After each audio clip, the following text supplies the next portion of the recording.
బృందానికి శిరస్సు వంచి హృదయపూర్వకంగా నేను ధన్యవాదాలు తెలియజేస్తున్నా. వారికి వినమ్రంగా మనస్ఫూర్తిగా కృతజ్ఞతలు తెలియజేస్తా ఉన్నాను.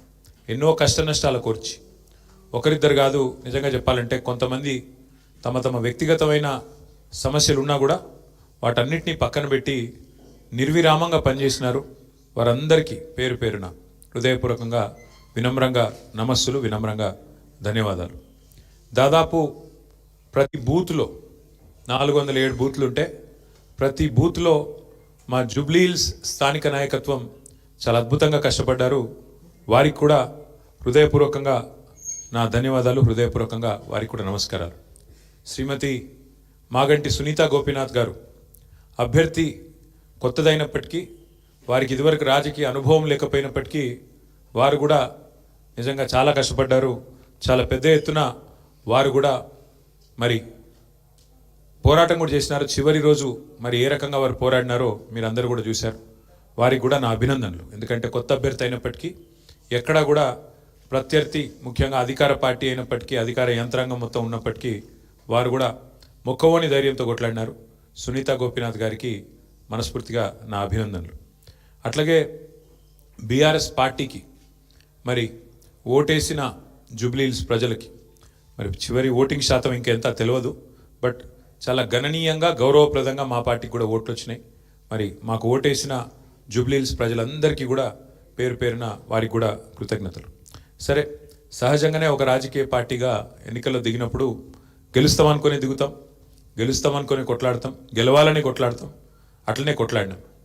గత 2 ఏళ్లుగా బీఆర్ఎస్ పార్టీ ప్రధాన ప్రతిపక్ష పార్టీగా తన పాత్రను అద్భుతంగా పోషించింది. ప్రజా సమస్యలను మరి కేంద్రంగా చేసుకొని ప్రజల వాదనను, ప్రజల వేదనను ఇవాళ ప్రభుత్వం ముందు పెట్టడంలో, అది శాసనసభలో అయితేనేమి, ప్రజాక్షేత్రంలో అయితేనేమి, సోషల్ మీడియాలో అయితేనేమి చాలా బలంగా బీఆర్ఎస్ పనిచేస్తున్నది. మా పని ఇట్లాగే భవిష్యత్తులో కూడా కొనసాగుతూనే ఉంటుంది. ఎందుకంటే ఈ ఉప ఎన్నికల్లో కూడా మేము నిజాయితీగా కొట్లాడినాం. ప్రజా సమస్యలనే కేంద్ర బిందువుగా చేసుకొని, ప్రజలనే ఎజెండాగా చేసుకొని ఎన్నికల్లో డెఫినెట్గా చిత్తశుద్ధితో నిజాయితీగా మేము కొట్లాడినాం. మీకు తెలుసు ఎట్లా ఎన్నికలు జరిగినాయి కూడా అందరు చూసినారు, నేను చెప్పక్కర్లేదు ప్రత్యేకంగా. మరి మొత్తం ఎన్నిక ప్రచారం ముగిసేదాకా ఎట్లా జరిగింది, ప్రతి సర్వేలో కూడా బీఆర్ఎస్ గెలుస్తుందని ఎట్లా చెప్పింది, ఆ తర్వాత ఆఖరి 3 రోజులు ఏం జరిగింది, ఇదంతా ప్రజలు చూసినారు. కానీ అందులోకి పోను, అవి చెప్పను. కానీ ఒకటి మాత్రం వాస్తవం, ఈ ఎన్నిక డెఫినెట్గా మరి మాకు కొత్త ఉత్సాహాన్ని ఇచ్చింది, కొత్త బలాన్ని ఇచ్చింది. ఎందుకంటే మరి స్పష్టంగా ప్రజలు ఒక తీర్పు ఇచ్చారు. ఈ రాష్ట్రంలో ప్రత్యామ్నాయం కేవలం బీఆర్ఎస్ మాత్రమే. ఇంకా అది అందులో అనుమానమే లేకుండా ఖచ్చితంగా ఈ ప్రభుత్వం ఏదైతే పనిచేస్తుందో వారికి ప్రత్యామ్నాయంగా పోరాడుతున్న ఒకే ఒక్క పార్టీ బీఆర్ఎస్ అనే మాట స్పష్టంగా ప్రజలు చెప్పారు. డెఫినెట్గా దాన్ని కూడా మేము మాకు ఒక సానుకూల అంశంగానే తీసుకుంటా ఉన్నాం. సరే, ఇక ఈ ఎన్నికల్లో ఏ రకంగా అధికార యంత్రాంగం మోహరించింది, ఏ రకంగా వారు పనిచేశారు, ఇవన్నీ కూడా మీ కళ్ళ ముందున్నాయి. నేను వాటి విషయంలోకి ఎక్కువగా పోను. 2014 నుంచి 2023 మధ్యన కూడా చాలా ఉప ఎన్నికలు మన రాష్ట్రంలో జరిగినాయి. దాదాపు 7 ఉప ఎన్నికలు జరిగినాయి. ఈ 7 ఉప ఎన్నికలు పాలేరు కానీ, నారాయణ ఖేడ్ కానీ, హుజూర్ నగర్ కానీ, దుబ్బాక కానీ, నాగార్జున సాగర్ కానీ, హుజూరాబాద్ కానీ, మునుగోడు కానీ, ఈ అన్ని ఉప ఎన్నికల్లో మీరు ఆ రోజు కనుక గమనించినట్టయితే అప్పటి ప్రతిపక్ష పార్టీ కాంగ్రెస్ పార్టీ, ప్రధాన ప్రతిపక్ష పార్టీ, ఒక్క ఉప ఎన్నికల్లో కూడా గెలవలేదు. 7 ఉప ఎన్నికల్లో మేము దాదాపు అన్ని గెలిచాం. దాదాపు 5 గెలిచాం, ఒక 2 ఓడిపోయాం అంతే తప్ప మరి ప్రతిపక్షంలో ఉన్న కాంగ్రెస్ పార్టీ ఆనాడు ఒక్క ఉప ఎన్నికల్లో గెలవకపోయినా చివరికి మళ్ళీ 2023 సార్వత్రిక ఎన్నికల్లో వారు విజయం సాధించారు, గవర్నమెంట్ కూడా ఫామ్ చేశారు. అట్లాగే మధ్యలో జిహెచ్ఎంసీ ఎన్నికలు వస్తే కూడా, గ్రేటర్ హైదరాబాద్ కార్పొరేషన్ ఎన్నికల్లో కూడా మరి ప్రతిపక్షంలో ఉన్న కాంగ్రెస్ పార్టీకి ఆనాడు కేవలం 1-2 కార్పొరేటర్ సీట్లు వచ్చిన విషయం కూడా ఒక్కసారి గమనంలోకి తీసుకోవాలని చెప్పి కూడా నేను కోరుతా ఉన్నాను. అట్లాగే ఈ ఎన్నికల్లో ముఖ్యంగా ప్రజల తరపున వాదన బలంగా వినిపించగలిగాం. ఎన్నికల ఎజెండాను ఖచ్చితంగా నిర్దిష్టంగా బలంగా ప్రతిపక్షంగా మేమే సెట్ చేయగలిగాం. ప్రజా సమస్యలను ప్రధానంగా 6 గ్యారంటీల అమలులో ప్రభుత్వ వైఫల్యాన్ని బలంగా ప్రజల్లోకి తీసుకొని పోయాం. 6 గ్యారంటీల విషయంలో ప్రభుత్వం చేసిన మోసాన్ని తీసుకొని పోయాం.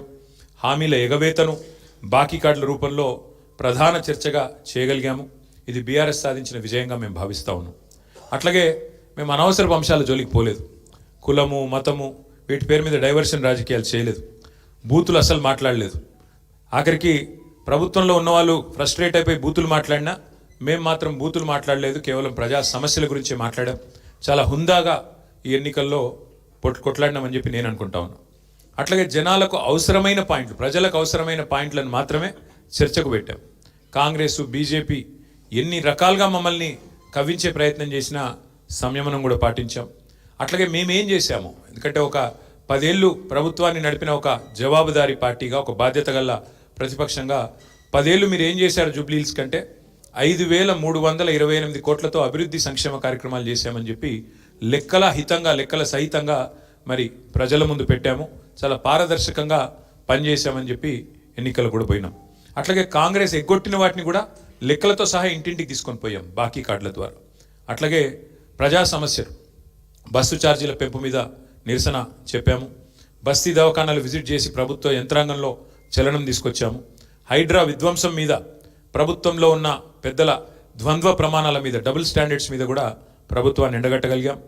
ఆటో అన్నల సమస్యలను కూడా ప్రభుత్వం దృష్టికి తీసుకురాగలిగినాం. వాళ్ళ తరపున కూడా గట్టిగా మాట్లాడినాం. హైదరాబాద్లో రోడ్ల దుస్థితి విషయంలో కూడా ప్రభుత్వాన్ని కదిలింపజేయగలిగినాం. శాంతి భద్రతల విషయంలో కూడా మా నిరసన గట్టిగా చెప్పాం.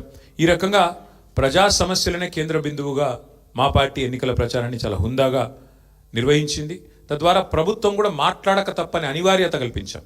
చివరికి 2 ఏళ్లలో ఒక్కసారి కూడా మరి సమీక్ష చేయని ముఖ్యమంత్రి గారు ఆఖరి ఎలక్షన్ ముందు రోజు 6 గ్యారంటీల మీద సమీక్ష చేయక తప్పని పరిస్థితి కూడా వచ్చింది అంటే ముమ్మాటికి అది బీఆర్ఎస్ విజయమే.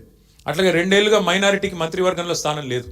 బీఆర్ఎస్ ఏదైతే మరి మంత్రివర్గంలో ఇట్లా మైనారిటీలకు స్థానం లేదు, ఒక ఎంపీ లేరు, ఎమ్మెల్యే లేరు, ఎమ్మెల్సీ లేరు అని గట్టిగా మాట్లాడితే చివరికి అనివార్యంగా అజారుద్దీన్ గారికి మంత్రి పదవి ఇయ్యక తప్పని అనివార్యత కల్పించింది కూడా ఖచ్చితంగా మా యొక్క ఎన్నికల ప్రచార సరళి.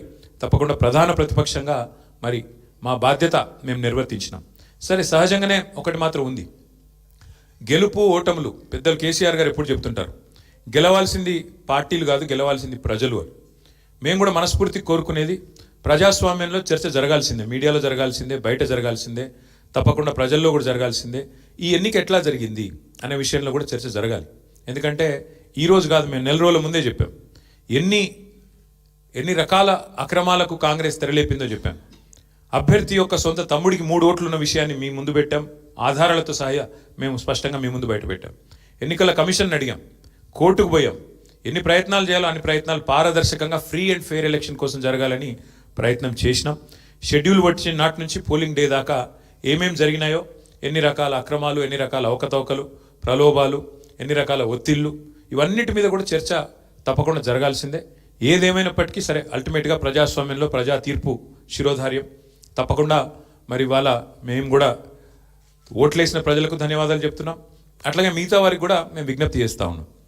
ప్రధాన ప్రతిపక్షంగా మా పాత్రను మీరు గమనించారు. ప్రధాన ప్రతిపక్షంగా మేము గెలవాలని కోరుకున్నాం, సహజంగా గెలుస్తామని ఆశించినాం. బట్ ఎలాంటి నిరాశ లేదు, మా పని మేము చేసుకుంటూ పోతూనే ఉంటాం.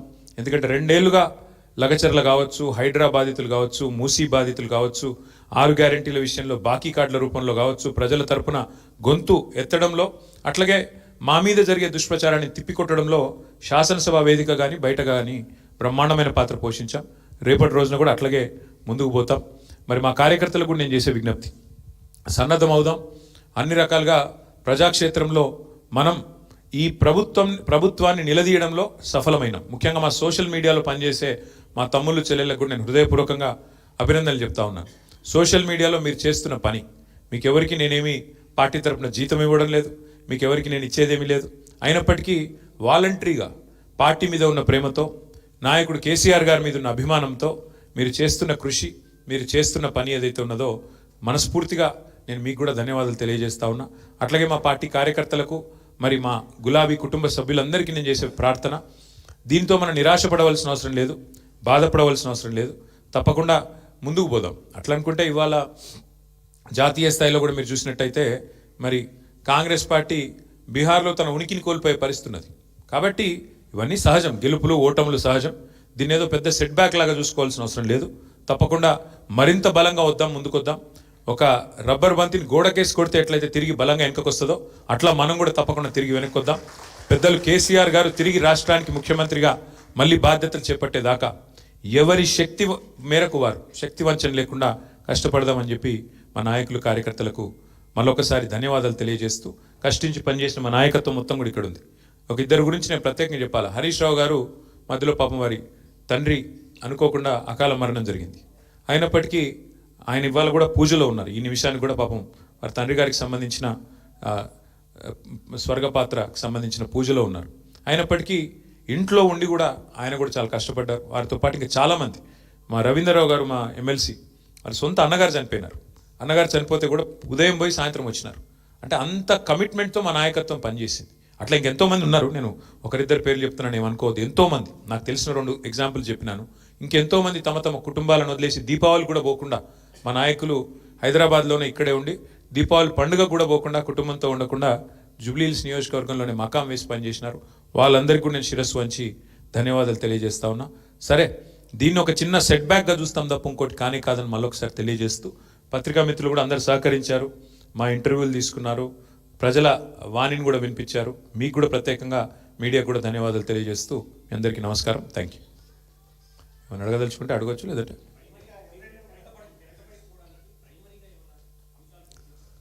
అంటే ఇప్పుడు ఇట్ ఇస్ టూ ఎర్లీ. ఒకటి మేము కూడా కూర్చుంటాం పార్టీగా, ఎందుకంటే మొత్తం ఇంకా అన్ని డివిజన్లలో ఎన్ని బూత్లలో మాకు లీడ్ వచ్చింది, ఎక్కడ మైనస్ అయింది, ఇంకా మేము కూడా చూడలేదు. బ్రాడ్గా ఓవరాల్ నెంబర్ తెలుసు బ్రదర్, మిగతా విషయాలు తెలియదు.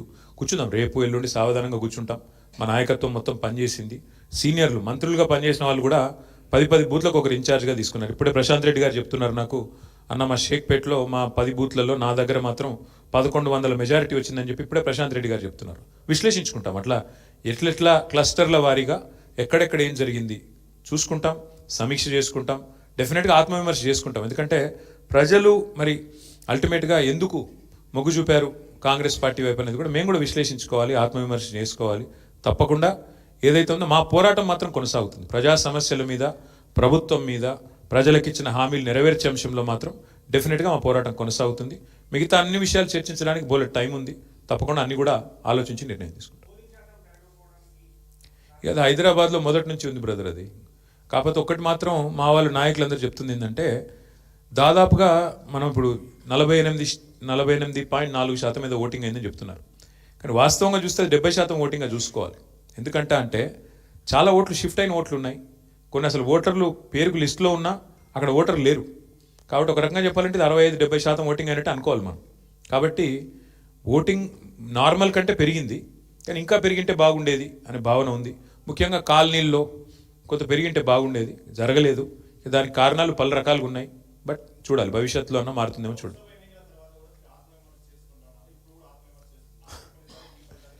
చాలా తేడా ఉంది కదా బ్రదర్. ఇప్పుడు స్పష్టంగా ఈ ఎన్నికలతో ఏం తెలిపోయింది, ఈ రాష్ట్రంలో తెలంగాణ రాష్ట్రంలో కాంగ్రెస్ ప్రభుత్వానికి, కాంగ్రెస్ పార్టీకి ఒకే ఒక్క ప్రత్యామ్నాయం బీఆర్ఎస్ అని ప్రజలు తేల్చి నిర్ద్వందంగా తీర్పిచ్చారు.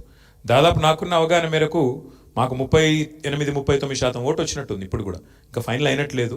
38 వచ్చిందా 39 వచ్చిందా చూడాలి. డెఫినెట్గా మరి మంచి ఓటింగ్ శాతం మాకు వచ్చింది. నేనేమంటానంటే, మరి సింగిల్ డిజిట్లో ఉండిపోయి డిపాజిట్ కోల్పోయింది కదా ఇవాళ ఇంకో పార్టీ. ఇప్పుడు మేము ఓటమి పాలయ్యి ఇంత గట్టి పోటీనిచ్చి అధికార పార్టీ ఇన్ని రకాల ప్రలోభాలు పెట్టినా, ఇన్ని రకాలుగా ఒత్తిళ్లు తెచ్చినా, ఇన్ని రకాల కార్యక్రమాలు చేసినా గట్టిగా నిలదొక్కుని బ్రహ్మాండమైన పోటీని ఇచ్చాం. అట్లాగే మీరు చూస్తే ఉప ఎన్నికల్లో గతంలో ప్రతి ఉప ఎన్నిక మేము ప్రభుత్వంలో ఉన్నప్పుడు దాదాపుగా మేమే గెలిచాం, 1-2 మినహాయిస్తే. కాబట్టి ఇవన్నీ కూడా జరిగే వ్యవహారాలు. దీన్ని అంత ఇది చేయాల్సిన అవసరం లేదు. పార్లమెంట్ తర్వాత సమీక్ష చేసుకున్నాం. పార్లమెంట్ తర్వాత ఒక్కొక్క నియోజకవర్గం సమీక్ష చేసినాం ఏం జరిగింది అని. పార్లమెంట్ ఒక అసాధారణమైన పరిస్థితిలో జరిగింది. అప్పటికిప్పటికి వచ్చిన తేడా మీరు చూస్తే బీఆర్ఎస్ఏ ప్రత్యామ్నాయం, బీఆర్ఎస్ఏ ప్రధాన ప్రతిపక్షం అని ప్రజలు ఈ జూబ్లీహిల్స్ ఉప ఎన్నికతో స్పష్టమైన తీర్పిచ్చారు. సరే, సహజంగా గెలుస్తామని ఆశించాం, కొంత నిరుత్సాహపడతాం డెఫినెట్గా ఓటమి పాలైనప్పుడు, కానీ నిరాశ లేదు. అది నేను చెప్పేది. బ్రదర్, మేము ఎన్నికల కమిషన్ దగ్గర పోయాము, స్పష్టంగా వారి ముందు ఆధారాలతో సహా పెట్టాము. డబుల్ ఓట్లు ఎన్ని ఉన్నాయి, ఎంతమందికి ఎన్నెన్ని ఓట్లు ఉన్నాయి, చివరికి అభ్యర్థి కాంగ్రెస్ అభ్యర్థి యొక్క సొంత తమ్ముడు ఆయనకే 3 ఓట్లు ఉన్నాయి అనేది కూడా ఆధారాలతో సహా ఇచ్చాము. ఇక మీరు అడగాల్సింది ప్రశ్న ఎలక్షన్ కమిషన్, మమ్మల్ని కాదు.